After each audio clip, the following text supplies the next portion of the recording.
புரட்சி கவிதாசன்கிட்ட கேட்போம். புரட்சி கவிதாசன் சார், இந்த பேட்டி அப்படிங்கிறது ஒரு சலசலப்பை உண்டாக்கியிருக்குது. அன்வர் ராஜாவுடைய பேட்டி அப்படிங்கிறது ஒரு மிகப்பெரிய சலசலப்பை உண்டாக்கியிருக்கு அப்படின்னு சொல்லி தான் சொல்லணும். இந்த கூட்டணி அறிவிப்பு வெளியான நாள்லேருந்து ஏன் இந்த சர்ச்சை அப்படிங்கிறது தொடர்ந்துகிட்டே இருக்குது? அதிமுக பாஜக கூட்டணி தொடர்பான சர்ச்சை. அதாவது திமுகவை எதிர்ப்பதற்கு அதிமுக தலைமையிலான ஒரு சக்தி வாய்ந்த கூட்டணி அமையாது அப்படின்னு திமுக கூட்டணி கட்சிகள் மனப்பால் குடித்து கொண்டு இருந்தார்கள். ஒரு சக்திமிக்க கூட்டணி, ஒரு மாற்று சக்தி கூட்டணி திமுகவை வீட்டுக்கு அனுப்பி அதிமுகவை கோட்டைக்கு வரவழைக்கக்கூடிய ஒரு அற்புதமான கூட்டணி, மக்களை ஈர்க்கக்கூடிய ஒரு கூட்டணி ஏற்பட்டு விட்ட கலக்கத்தில் வெறுவாய்க்கு அவல் கிடைத்தது மாதிரி இதையெல்லாம் போட்டு மென்று தின்று கொண்டு இருக்கிறார்கள் அப்படின்னு தான் என்னால் சொல்ல முடியும்.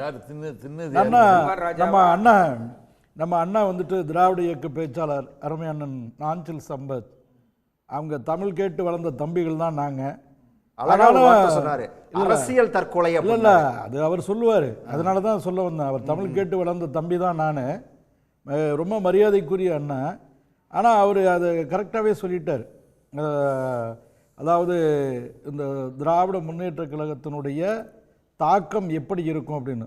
குன்றை காப்போம் குமரனை காப்போம் அப்படின்னு அவர் சொன்னார். நாங்கள் மாநாடு நடத்தணும். குன்று இருக்கும் இடமெல்லாம் குமரன் இருக்கும் இடம் என்பது திருவிளையாடற் புராணம். அது எப்போ எழுதணும்னு அண்ணனுக்கு தெரியும். அவர் இலக்கியம் அறிந்தவர். அன்வர் ராஜாவுக்கு வந்துருவோம். இல்ல அவர் அங்கே போனதுனால நானும் போக வேண்டியமா இருக்கு. முருகனை தொட்டதுனால, குமரனை தொட்டதுனால நானும் தொட வேண்டிய நிர்பந்தத்திற்கு தள்ளப்பட்டேன். மற்ற வகையில் நான் எல்லை தாண்டிய பயங்கரவாதம் எனக்கு கிடையாது. நிகழ்ச்சியின் நிரல் அன்வர் ராஜாவுடைய பேட்டி தான்.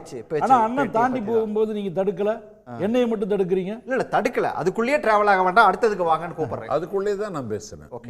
அதனால திருமிகு அன்வர் ராஜா அவருடைய குரல் என்பதை நான் ரசிக்கிறேன். அதுல எந்த வருத்தமும் எனக்கு கிடையாது.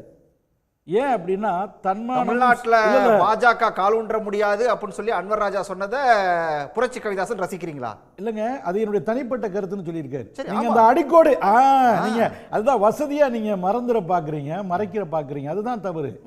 நீங்க பாம்பை முழுமையாக அடையாளம் காணணும்னா தலையை மட்டும் வைத்தோ அல்லது வால் பகுதியை மட்டும் வைத்தோ அடையாளம் காண முடியாது, முழுமையாக அடையாளம் காணணும். அதனால திரும்பி அன்வர் ராஜாவுடைய பேட்டியை முழுமையாக நீங்க வாசித்து பாருங்க. அந்த இடத்துல ரொம்ப கவனமா எச்சரிக்கையா அந்த வார்த்தையை ரிசர்வ் பண்றாரு. அதாவது பாஜக தமிழகத்திலே பாஜக தமிழகத்திலே காலூன்ற முடியாது என்பது என்னுடைய தனிப்பட்ட கருத்துங்கிறாரு. அதே மாதிரி சிறுபான்மையினர் வாக்குகள் பெரும்பாலும் கிடைக்காது என்பது தனிப்பட்ட கருத்துங்கிறாரு. ஆனா பிஜேபியிலேயே சிறுபான்மையினர் பிரிவு இருக்கிறது. அது அண்ணனுக்கு தெரியும், அண்ணன் அன்வர் ராஜாவுக்கு நல்லாவே தெரியும். நாங்க ராமநாதபுரத்தில் போட்டியிட்டு சிறுபான்மை மக்கள் 100 விழுக்காடு இருக்கக்கூடிய இடங்கள்ல பெரும்பான்மை வாக்க வாங்கி இருக்கிறோம். இதெல்லாம் நிரூபிச்ச விஷயம். தெலுங்கானாவில்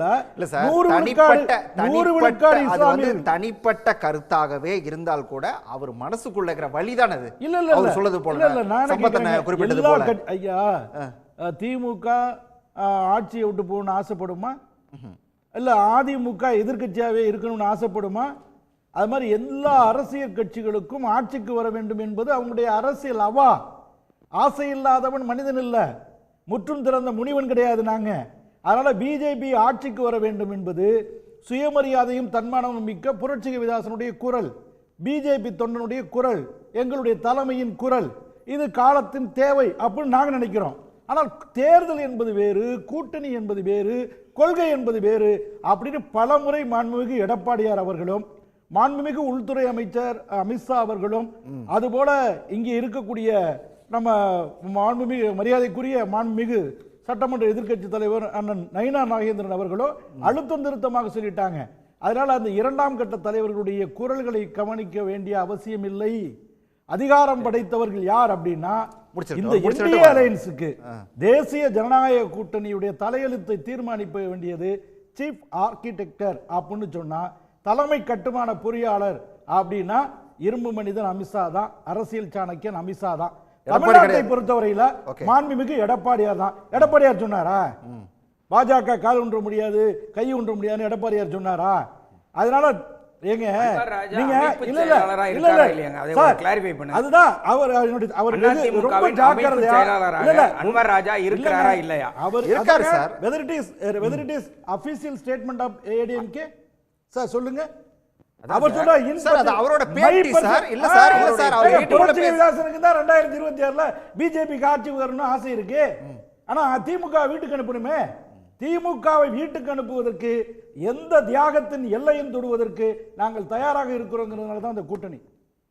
அதனால இப்போதைக்கு இல்ல, தமிழ்நாட்டில் நீங்க சொன்ன கருத்து அப்படிங்கிறது வந்து பாஜக என்ன நிலைப்பாட்டில் இருக்குதோ அதனோட கருத்தை தான் பிரதிபலிக்கிறீங்க. அது உங்களோட தனிப்பட்ட கருத்துன்னு சொன்னாலும் அதுதான் உங்களோட கருத்து, அதுதான் கட்சியோட கருத்து, அதுதான். ஆனா இங்க அதிமுக அப்படி இல்லையே. இல்ல இப்போ ஏற்கனவே அன்வர் ராஜா பேசுறது அப்படி இல்லையே. ஏற்கனவே மாண்புமிகு எடப்பாடியார் அவருக்கு தெளிவா சொல்லிட்டாங்க. தேசிய ஜனநாயக கூட்டணி ஆட்சி என்று அமித்ஷா சொல்லுகிறாரு. அதே போல பிஜேபியில் இருக்கிறவங்கன்னு சொல்றாங்களே, அதுக்கு தெளிவான விளக்கம் தாருங்கள் அப்படின்னு சொல்லும் பொழுது, தேசிய ஜனநாயக கூட்டணி என்பது அதிமுக உள்ளடங்கிய தேசிய அளவிலான கூட்டணி. அதனால தேசிய அளவிலான பிஜேபி ஆளுகிற மாநிலங்களில் கூட நாங்க வந்துட்டு தேசிய ஜனநாயக கூட்டணி ஆட்சின்னு தான் சொல்றோம், பிஜேபி ஆட்சின்னு சொல்லல. கூட்டணி ஆட்சிங்கிற பேச்சுக்கே இடமில்லைன்னு சொல்லி அன்வர் ராஜாவும் அந்த பேட்டியில குறிப்பிட்டிருக்காரு. சார், இதை பற்றிய விளக்கத்தை, இது பற்றிய பொழிப்புரையை இரும்பு மனிதன் அமித்ஷா தான் எழுத அமித்ஷா வேண்டும், பேசினதை பத்தி எடப்பாடியார் தான் நான் எழுத அதை வேண்டும். சொல்லிட்டேன். அதனால நான் இன்னொரு விஷயத்தை சொல்லிடுறேன். நம்ம திராவிட இயக்க பேச்சாளர் அண்ணன் நாஞ்சில் சம்பத் அவர்கள் ரைட் பர்சன் இந்த ராங் பார்ட்டி அப்படின்னு ஏற்கனவே கலைஞர் சொன்னதை மறுபதிப்பு செஞ்சு அன்வர் ராஜா வந்து நல்ல மனிதர் தவறான கட்சியிலே இருக்கிறார் அப்படின்னு. அன்வர் ராஜா இல்ல அதோட ஒப்பிட்டு தான் சொன்னாரு. சரி. ஏற்கனவே கலைஞர் வந்துட்டு வாஜ்பாய் அவர்களை பற்றி சொல்லும் பொழுது ரைட் பர்சன் இந்த ராங் பார்ட்டினாங்க. இந்த ஒப்பீடே தவறுங்க, இது கற்பனைக்கு அப்பாற்பட்டது. அப்படி ஒண்ணு இருக்க முடியாது. ஆப்பிள் மரத்துல போயிட்டு வேப்பங்க பழுக்குமா கேட்கிறேன். ரைட் பர்சன் இந்த ராங் பார்ட்டி, அதாவது ராங் பர்சன் இந்த ரைட் பார்ட்டி, நெவர் சான்ஸ். அதுக்கு வாய்ப்பே இல்லை. அதனால ஒப்புமை கூட பொருந்துற மாதிரி சொல்லணும், பொய்யை கூட பொருந்த சொல்ல வேண்டும். ஒரே ஒரு விஷயத்தை குறிக்கிடுறாரு. ஒரே ஒரு அன்வர் ராஜா தனிப்பட்ட முறையில் சொன்னாருன்னா அவர் அதிமுக அமைப்பு செயலாளராக இருந்தானே சொல்லியிருக்காரு. ஆமா, அது எப்படி நீங்க தனிப்பட்ட முறையான ஏங்க, கருத்து? இருங்க இல்ல, இல்ல. தயவு செய்து நான் அமைப்பு செயலாளர்ங்கிற முறையில அடுத்தது சொல்றேங்கிறாரா? அவர் சொல்றாரு அமைப்பு இரும்பு செயலாளர்ங்கிற மனிதர் முறையில அமித்ஷா. சொல்றாரா? என்ன மனிதர்? இரும்பு மனிதர் அமித்ஷா. ஆமாங்க, அவர் என்ன ஆமாங்க, சொன்னார் தெரியுங்களா? ரெண்டு ஆமாங்க, நாளைக்கு இரும்பு முன்னாடி மனிதர் தான். ரெண்டு நாளைக்கு முன்னாடி இரும்பு சிந்தூர் மனிதர் என்ன ஆபரேஷன் சொன்னார் நம்மளால தெரியுங்களா? செய்ய முடியுமா? நினைச்சு பாருங்க. நீங்க சொல்லிட்டீங்களே, நினைச்சு அதுதான் பாருங்க நீங்க சார். சொன்னதான். இரும்பு அமித்ஷா, மனிதர், அந்த இரும்பு மனிதருங்க. இரும்பு மனிதர் என்ன சொன்னார் தெரியுங்களா? ரெண்டு இரும்பு நாளைக்கு மனிதருக்கு முன்னாடி லட்சணம் எல்லாம் அதிமுக காஷ்மீர்ல கிழிஞ்சு தொங்குது. அதிமுகவில் எடப்பாடி தான் முதல்வரான ஒரு கேள்வி வருதுங்க. என்ன அவர் பதில் சொல்லாம தப்பிச்சு போறாரு. இல்ல, நான் கேட்கிறேன். அதிமுகவில் ஒரு முதலமைச்சர் வருவார். இல்ல. அதிமுகவின் முதல்வர் எடப்பாடி பழனிசாமியா அல்லது செங்கோட்டையனா அல்லது தங்கமணியா இல்ல வீரமணியா யார்? இல்ல, இன்னொரு ட்ராக் தயார் பண்ணிட்டாங்க. இன்னொரு ட்ராக் தயார் பண்ணிட்டாங்க. அதாவது எடப்பாடி பழனிசாமியோட பேச்சு இருங்க, நீங்க பேசுறது எடப்பாடி பழனிசாமியோட பேச்சுவார்த்தை நடக்கிற பொழுது எடப்பாடி பழனிசாமியோட பேச்சுவார்த்தை நடக்கிற பொழுது இன்னொரு ட்ராக் ஓடிட்டு இருக்கு. செங்கோட்டையனை கூப்பிடுறீங்க. செங்கோட்டையன் டெல்லியில போய் என்ன பேசிட்டு வந்தார்? இதுவரை நாட்டு மக்களிடம் நீங்களா சொன்னீங்க? இரும்பு மனிதர்கிட்ட என்ன பேசினார்? கரும்பு மனிதர்கிட்ட என்ன பேசினார்? ஏதாவது நீங்க சொன்னீங்களா? செங்கோட்டையன் என்ன பேசினார்? இப்பயாவது சொல்லுங்க. அதே மாதிரி தங்கமணி கிட்ட என்ன தனியா பேச்சுவார்த்தை? எடப்பாடி பழனிசாமி தான் அந்த கட்சியினுடைய பொதுச்செயலாளர் என்று சொன்னார். அவரிடம் தான் நீங்கள் பேச்சுவார்த்தை நடத்த வேண்டும். அப்ப ஒவ்வொருத்தரா தனியா கூப்பிடுறீங்களா? அதுக்கு என்ன அர்த்தம்? எப்படி எல்லா மாநிலங்களிலும் மாநில கட்சிகளை காலி பண்ணாங்களோ அதே போல கிட்டத்தட்ட பாஜக அப்படியான ஒரு திட்டம் வச்சிருந்தா அது அதிமுக தவிடுபொடியாக்கும் அப்படின்னு சொல்லிட்டாரு. ஒரே ஒரு கேள்விக்கு மட்டும் ஏன் பதில் சொல்ல மாட்டேங்கிறீங்க? அண்மையில அமித்ஷா சொன்னாருங்க, நம்ம சொல்லல, அன்னைக்கும் சொன்னார். இவர் கூட்டணி பத்தி பேசுறதுக்கு டெல்லி போறார். ஒரு நேர்மையான மனிதர் என்றால் நான் கூட்டணி பேச்சுவார்த்தை நடத்த போறேன்னு சொல்றார். ஆனா அவர் அதெல்லாம் சொல்ல, அவர் பாட்டு போனார். 3 கார் மாறி போனார். சரி போட்டு, அது அவர் விருப்பம். எந்த கார்ல வேணா போனா, உள்ளே கூட ஏர் டாக்ஸில கூட போட்டோம், அது அவர் இஷ்டம். ஆனா போய் அமித்ஷா பார்த்து விட்டு என்ன சொன்னார்? நான் தமிழ்நாட்டு மக்கள் பிரச்சனை பற்றி பேசினேன், நமக்கு நிதி கொடுக்காததை பற்றி பேசினேன்னு சொன்னார். ஆனா அன்னைக்கு ராத்திரி அமித்ஷா போட்டார், தேசிய ஜனநாயக கூட்டணி அமைந்து விட்டது, ஆட்சி அமைக்கும்னு போட்டார். அப்ப எல்லாம் ஏன் எடப்பாடி பழனிசாமி பேசாம இருந்தாரு? அப்பவும் பேசல. ஐடிசி சோழாச்சாரிட்ட ஒரு மீட்டிங் நடத்தினாங்க. நீங்க அந்த மீட்டிங் நடத்தின விஷயத்தை நம்ம நாஞ்சில் சம்பத் அருமையா சொன்னார். அங்க யாருமே பேச முடியலங்க. இவர் ஒருத்தர் பேசுறாரு, பேசணும்னு எழுந்திருச்சு போயிட்டாங்க. அவர் சொன்ன மாதிரி பிஜேபி கூட தான் முன்னாடி இருந்தது, அதுக்கு அப்புறம் தான் என்டிஏ கூட்டணின்னு அந்த போர்டே மாறுது. இருங்க நான் சொல்லிடுறேன். அப்போ அமித்ஷா அந்த இரும்பு மனிதர் யாரு முதலமைச்சருங்கிறதை ஏன் தெளிவுபடுத்தாம அதிமுகவை சேர்ந்த ஒருவர், அந்த அதிமுகவை சேர்ந்த ஒருவர் எடப்பாடி பழனிசாமியா அல்லது செங்கோட்டையனா அல்லது தங்கமணியா இல்ல வீரமணியா, யாராவது சொல்லுங்க சார். அதிமுகவோடு பிஜேபி கூட்டணி தான் வைத்திருக்கிறதே ஒழிய அதிமுகவுடைய கொள்கை பரப்பு செயலாளர் பொறுப்பை அமித்ஷா அவர்கள் ஏற்றுக்கொள்ளவில்லை. அதிமுக எம்எல்ஏக்கள் தான், வெற்றி பெற்ற எம்எல்ஏக்கள் தான் தங்களுக்கான முதலமைச்சரை தேர்வு செய்வார்கள். இதுதான் ஜனநாயகம், இதுதான் அரசியலமைப்பு சாசனம் சொல்லுகிறது.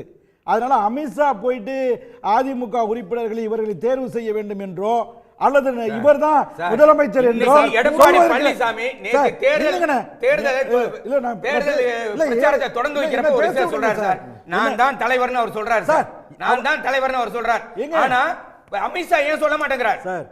அதிமுகவின் தலைவர் நான் தான், முதலமைச்சர் வேட்பாளர் நான் தான் அவர் சொல்றார். ஆனால் அமித்ஷா இதை பற்றி பேசுவதை தவிர்க்கிறார். என்ன காரணம் சொல்லுங்க, அது காரணத்தை சொல்லுங்க. இந்த சங்க பாடல்ல அது வந்து சினிமாவில் வேற மாதிரி வந்துருச்சு. அன்று வந்ததும் அதே நிலா, இன்று வந்ததும் பதில் சொல்லுங்க. சொல்றத கேளுங்க சார். அன்னைக்கு சொன்னது அமித்ஷா தான், இன்னைக்கு சொன்னது அமித்ஷா தான். அதனால அன்னைக்கு எடப்பாடியார் நாடகம் நடந்து கொண்டிருக்கிறது. நீங்க கற்பனை எல்லாம் பண்ணாதீங்க, கற்பனை இல்ல, நீங்க சொன்னது கற்பனை எல்லாம் பண்ணாதீங்க சார். நாளைக்கு மக்களை மீட்போம், மக்களை காப்போம், தமிழகத்தை மீட்போம் அப்படின்னு வெற்றிகரமான யாத்திரையை நம்முடைய எடப்பாடியார் அவர்கள் ஆரம்பிக்கிறாங்க. மேட்டுப்பாளையத்துல துவக்கி வைக்கிறதுக்கு நயனா நாகேந்திரன் போறாங்க. சொல்லி அறிவிக்கிறார்.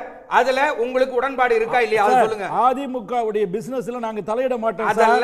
நீங்க திரும்ப தேர்தலுக்கு போகிற பொழுது, தேர்தலுக்கு போகிறது யார் முதலமைச்சர் என்று சொல்லி வாக்கு கேட்பீர்களா கேட்க மாட்டீர்களா? என்டிஏவுக்கு மட்டும் ஓட்டு போடு என்று தான் கேட்க போகிறீர்களா? என்டிஏ சார்பாக வெளிப்படையா பேசிரலாம். நான் என்ன கேக்குறேன், அத வெளிப்படையா வாங்க, அவர் சொல்ற மாதிரி வெளிப்படையா வாங்க. இல்ல பிஜேபியை பற்றி இவ்வளவு ஏன் கவலைப்படுறீங்க? நாங்க கவலைப்படல, நாங்க அதிமுக பத்தி எங்களுக்கு கொஞ்சம் கவலை இருக்கு. நீங்க திமுக பத்தி எங்களுக்கு கொஞ்சம் கவலை இருக்கு. நீங்க திமுக பத்தி கவலைப்படுங்க, எங்களுக்கு கவலை இல்ல. நீங்க திமுக பத்தி கவலைப்படுங்க, நாங்க எங்களுக்கு திமுக ஆட்சியை பத்தி கவலைப்படுங்க. நீங்க எப்படி மாரிச மாடலை பத்தி கவலைப்படுங்க. நீங்க எப்படி மாரிச மாடா திராவிட மாடல் திமுக காலி பண்ண போறீங்க, தமிழகத்தை நாட்டு மக்கள் புரிஞ்சு வச்சிருக்காங்க. அதனால திமுக கவலைப்படுங்க.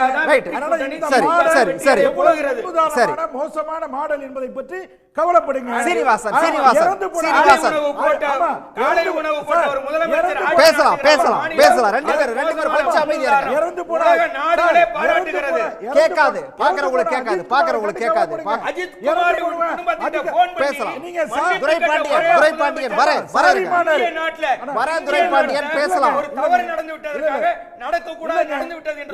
அந்த அன்னையிடம் மன்னிப்பு கேட்ட ஒரே முதலமைச்சர் மு க ஸ்டாலின் தான். இதை விட வெட்கக்கேடு என்ன இருக்கு?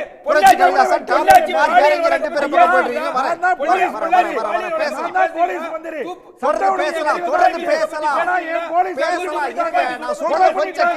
அப்படின்னு இல்லங்க. இதை விட கேளுங்க, டாபிக் மாத்தி வேற எங்க போயிட்டு இருக்கீங்க ரெண்டு பேரும்.